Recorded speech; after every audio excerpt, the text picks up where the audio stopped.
నేడు భారత్కు రానా ఎట్టకేలకు ముంబై పేలుళ్ల సూత్రధారిని అప్పగించిన అమెరికా జైలు నుంచి ఎన్ఐఏ కస్టడీలోకి ప్రత్యేక విమానంలో బయలుదేరిన బృందం అంటూ ఒక వార్త. ఈ రానా ఎవడు అంటే, ఈ రానా అనేటోడు పాకిస్తాన్ పౌరుడు, కెనడా అమ్మాయిని పెళ్లి చేసుకొని అక్కడ స్థిరపడ్డవాడు.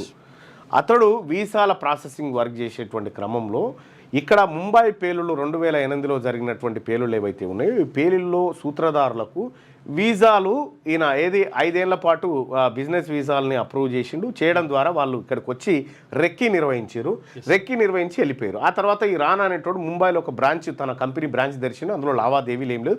ఇది పక్కా ఉగ్రవాదులకు సహకరించేందుకు ఇతను చేసిండు అనేటువంటి ఆరోపణల నేపథ్యంలో ఎన్ఐఏ అతన్ని దోషిగా తేల్చింది. ఆ తర్వాత అమెరికాలో ఇతడు అరెస్ట్ కాబడ్డాడు. అమెరికాలో కూడా కొన్ని అవకతవకల నేపథ్యంలో అరెస్ట్ అయినటువంటి నేపథ్యంలో విడుదలైన తర్వాత అమెరికా భారత్ మధ్యలో ఉన్నటువంటి ఒప్పందం ప్రకారం అతన్ని ఇక్కడ అప్పజెప్తా ఉన్నారు.